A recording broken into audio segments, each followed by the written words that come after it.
आत्ता उन्हाळा सुरू झाला आहे आणि आपल्या सगळ्यांनाच काही ना थंड खायचं प्यायचं मन करतं. ताक असो, उसाचं रस असो किंवा वेगवेगळ्या प्रकारचे आईस्क्रीम असो, थंड पेय असो, सतत थंड पदार्थ आहारात समावेश करत असतो आणि त्याच्यामुळं आपली तहान भागते आणि शरीरामध्ये थकवा आला किंवा विकनेस आला तरी दूर होतो. ताकापासून तयार केलेला मट्टा आज आपण बनवणार आहोत. नमस्कार, मी आशा किचनमध्ये आपलं सर्वांचं स्वागत आहे. ताकापासून तयार केलेला मट्टा हा जेवणाची लज्जत वाढवतो.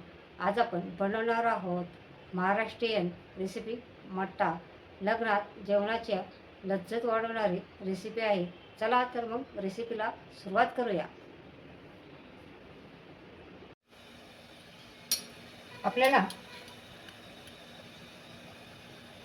तवा गरम करायचा आहे आणि त्याच्यामध्ये 1 चमचा इतकं जिरं घालायचं आहे आणि जिरं असं थोडंसं भाजून घ्यायचं आहे.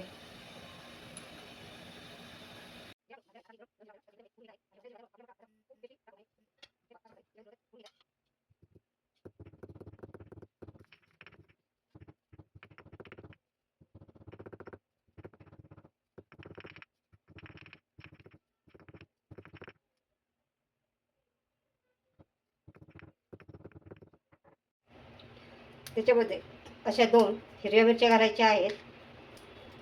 थोडा अद्रक बारीक कट करून घेतलेला आहे. हे अद्रक घालायचे आणि पुदिन्याची थोडी पाने घालायची आहेत आणि हे आपल्याला तुम्ही मिक्सरमध्ये पण बारीक करून घेऊ शकता किंवा खलबत्त्यामध्ये पण कुटून घेऊ शकता. हे पण आपण ताजं हे दही घेतलेलं आहे आणि हे दही तुम्हाला याच्यामध्ये घालायचं आहे आणि आपल्याला अर्धा लिटर इतका मट्टा तयार करायचा आहे. आता थोडं पाणी घालायचं आहे आणि हे चांगलं मिक्स करून घ्यायचं आहे. असं असं घुसवून घ्यायचं आहे. तुम्ही दही पण घेऊ शकता, तुम्ही ताक पण घेऊ शकता आणि त्याच्यामध्ये आता आपण ही केलेली आलं मिरचीची पेस्ट घालायची आहे.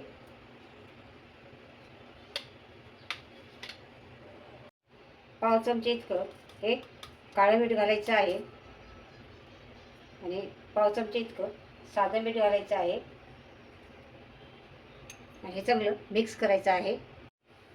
पाव चमचे इतके साखर घालायची आहे आणि हे चांगलं मिक्स करायचं.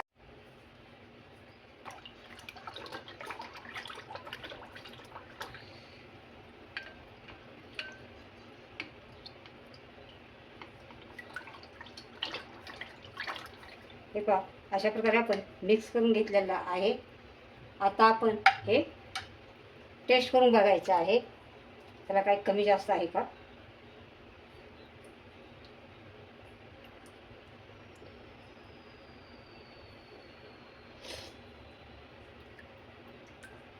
मस्त झालेला आहे मट्टा आपला. आता याच्यावरती घालायचे आहे आपल्याला हे बारीक कट केलेली कोथिंबीर.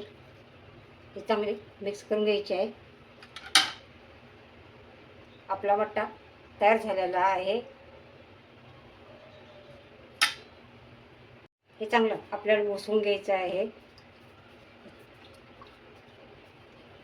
आणि हे फ्रीजमध्ये ठेवायचे किंवा बर्फाचे तुकडे याच्यामध्ये घालायचे आहेत आणि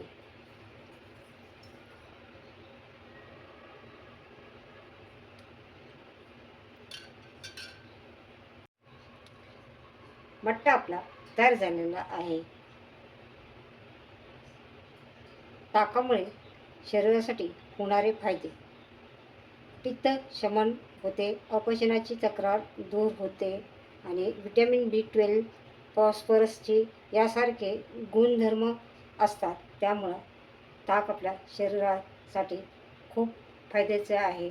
तर सर्वांनी ताक व ताकापासून बनवलेले पदार्थ किंवा पेय नक्की खावे आणि ही रेसिपी तुम्ही नक्की करून बघा. अशाच किचन चॅनलवर तुम्ही नवीन असाल तर चॅनलला सबस्क्राईब करा, लाईक करा, शेअर करा. पुन्हा भेटणार आहोत आपण नवीन नवीन रेसिपी घेऊन. तोपर्यंत बाय बाय.